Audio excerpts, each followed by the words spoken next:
Hey, Michelle.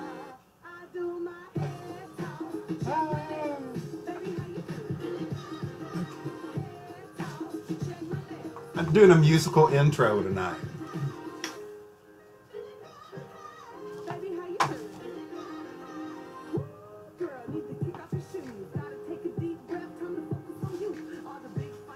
Hey, Buffy.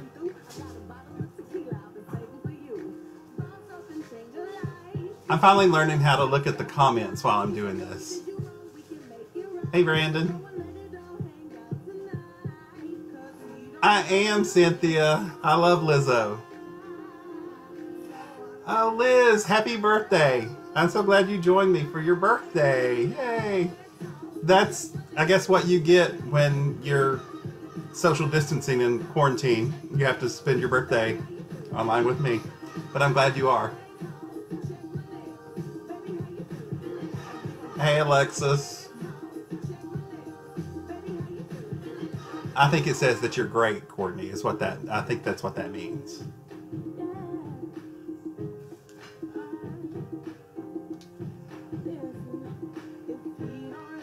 All right, I'm gonna turn the music off if I can here. All right. Okay, so I hope everybody watched Governor Andy earlier, and that was a pretty good report that we had today. I think we had less cases than yesterday or something, so maybe we're going in the right direction and all this is working. And if so, then, you know, kudos to us. So I think we're doing a lot better. I saw one guy, a sports guy, who, since there are no sports going on, was bored, and he took all the statistics for all the SEC states and to see who was doing best with their social distancing and all that. And I guess with the virus, who was doing the best with their citizens. And Kentucky was #1 out of the SEC states. So basically out of the South, we've really done well. I think we have the least amount of cases and all that jazz. So I don't know why I'm talking about that. Tonight I have had a few people ask for, yes, I did clean up a little bit, Trish. I posted a picture earlier. I finally got back on my Peloton bike tonight, and it's killed me. So thankfully you can't see from here down because my legs are jelly and I have on like pajama pants, and Andy's going to have to carry me to bed after this. But I have tonight's story, our humor break, is again dealing with my family. And one thing I always like to say about my family is that my family is temperamental. Half temper, half mental. So there you go. And we always, we're very close, as most families are in Appalachia, and very clannish, we like to say, and we own it. And this story, it involves them, all of them, my crazy cousins, as I like to call them. And I love them all. Like, it's mostly all girls. My first cousin group is all girls except for, like, me and Paul Allen. And so, you know, it's like I have 10 sisters with me all the time. And this story involves most of them. If I think we had a family motto, it would be, well, that escalated quickly. That could pretty much sum up my family, our dynamic pretty well. One thing before I start reading this, even though I write nonfiction and all of this stuff really happens, I do like to change people's names. Unless it's Andy, he's stuck. But if I can, I change their names. And in this book, in my book, Bernadette Peters Hates Me, I tried to change the names of everyone in there just because, you know, a lot of people, when things happen and they're with me, the biggest quote is, do not write about this, or if you tell this, I'll kill you. So I made a point in changing the names of everyone, except for this story and my cousin Lori. I didn't change her name for some reason. It just slipped by. I did not change it, and I don't know why, but so, you know, it's obvious now that it's Lori in the book. So sorry, Lori, about that. The name of this story is The Graveyard Mafia, because it'll be obvious after I read it, and that's what we call ourselves now. So here we go. Family. The dictionary will tell you the word means any group of persons closely related by blood as parents, children, uncles, aunts, and cousins. When you read the definition, it seems like such a harmless and calm word. It makes it hard to believe that a family could be completely codependent on each other, down to the last cousin. Or that the family unit itself can take on a life of its own, clouding the thoughts and actions of each individual within the group. Or that the dynamics of the group can put the fun in the word dysfunctional. Yet those extra definitions are exactly how my family would be defined. Perhaps it is my Appalachian roots that help grow the strong bonds of my family. Appalachians have a robust tradition of closely knit families who depend on each other for not only their social life, but also their very existence. While my family, extended family, is very much modern and sophisticated, we all maintain our southeastern Kentucky mountain ways. We may live in cities, but scratch us and the hillbilly will bleed. My cousins and I all have strong personalities, and we're all very competitive. Each of us has the potential for unruly behavior on our own, but this potential is magnified when there are any two of us together. Knowing that, it probably makes perfect sense to read that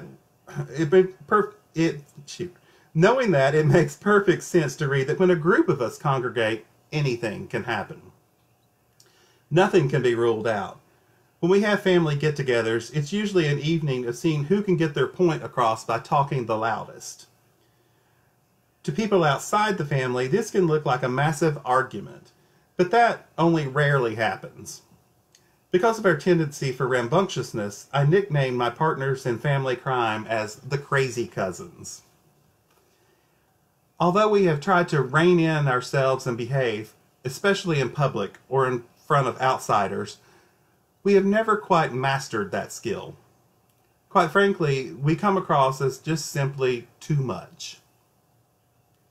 For instance, the first time I introduced my partner to the crazy cousins, they immediately took away his pack of cigarettes to keep for themselves. Then, as if that wasn't enough, they told him if he did anything to me that they didn't like, they would, quote, gut him like a fish. Like I said, sometimes we're too much. Don't get me wrong, most of the time we're a harmless bunch. Live and let live. We know that if measured, we would read a little heavy on the crazy scale, but we gladly admit it. We also love to talk about one another, and there's usually a family squabble going on at all times, perpetrated by the prodding of a crazy cousin not directly involved in the fight. But one thing is for certain, when an outside force messes with any of us, the ranks are closed in, the wagons are circled, and this bunch morphs into one insane fighting machine. This fact, coupled with the tendency to be too much, can often lead to dark days. Our most dysfunctional crazy moment came at a family funeral a few years ago for one of the family spouses, read in-law. During the service at the chapel, there was a moment when people could come up and say a few words about the dearly departed. A couple of the crazy cousins stepped forward and said a few words intending to be witty. They jokingly said, "When Freddie married Lori, he told us he just wasn't going to like us, that he barely liked his own sisters and had no desire to like anyone else's." Most everyone took the words in the spirit they were intended. They laughed and moved on. However, the sisters of the departed didn't think the comment was funny at all, and secretly stewed in anger at the remainder of the ceremony. I mean, honestly, come on. It was obviously a joke. The funeral then proceeded to the graveside service. The prayers were given, the flowers placed on the casket, and the service ended. People were milling about, speaking and greeting each other, reminding everyone which house would be hosting the after-funeral food.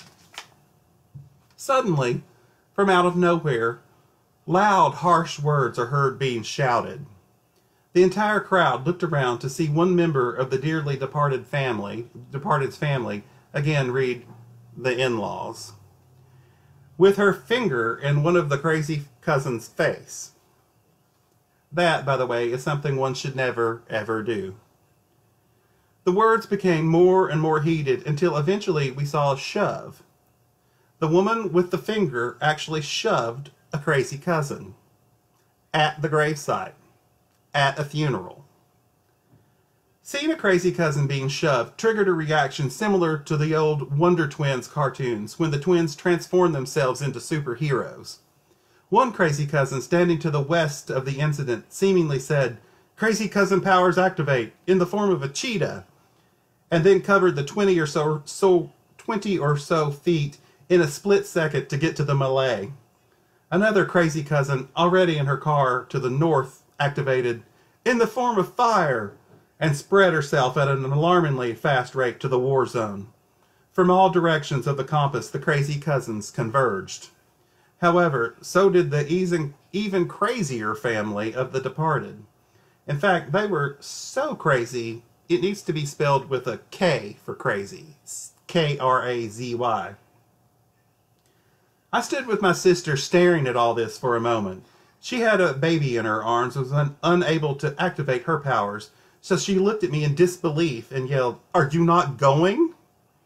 I quickly activated my crazy cousin power to the form of a steamroller and moved in. When I got to the battlefield, I couldn't believe my eyes. People were actually brawling all around me at the graveside service.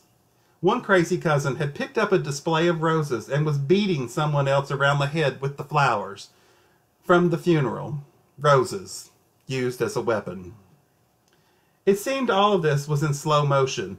I was trying to maintain my wits, help stop the fight, and bring some order to the chaos. Then it happened. Someone knocked off my sunglasses. "Oh, hell no," was my reaction, and funeral or not, all bets were off. I started blindly swinging at anyone not in my family.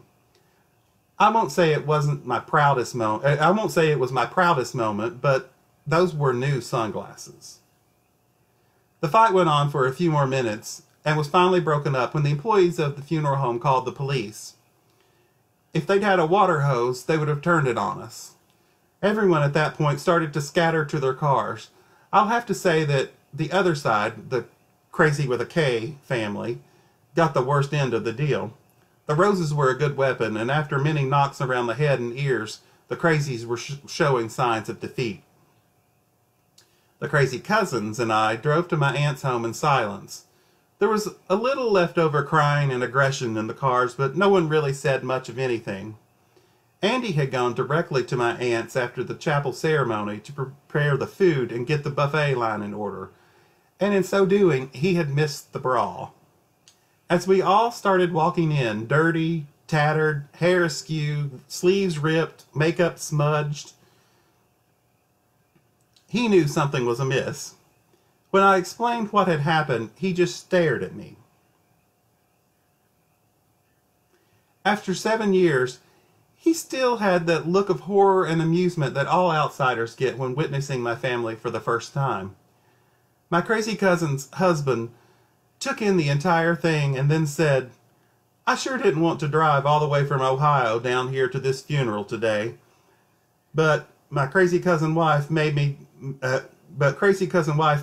and I'll tell you one thing, I'll never miss another family funeral." Now don't get me wrong, I do not condone fighting at a funeral. I do know that you might be a redneck if you fight at a funeral. But we didn't start the fight. We just finished it. Don't judge me. And so that is how we became the Graveyard Mafia. And while I was reading that just then, I thought of how I have complained about Hillbilly Elegy so much, about the violence that these people he portrayed in it and stuff. And so I'm thinking that now we might be a lot like that. So maybe I need to re-look at Hillbilly Elegy, the book. But that story, again, was from my book, Bernadette Peters Hates Me. And it's by from Humor Outcast Press. And I'm hoping, if you'll look through some of the comments, that some of my family has joined me tonight, because I did tell them I was going to read it. And, you know, maybe they can put their 2 cents in about what went down. Because it really was quite an event. It was probably one of the most surreal things that has ever happened to me, is to get into a brawl at a funeral. So I hope that maybe lifted your spirits from your quarantine houses and rooms.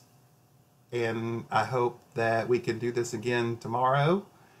I have posted all of my other things on YouTube. So if you want to look, just scan for me on YouTube, or A Strongman's Cup of Tea Humor Break. And they should be on there, or here on Facebook, either one. But again, thanks everybody for joining me, and family, keep up the good fight. And I'll talk to you guys tomorrow.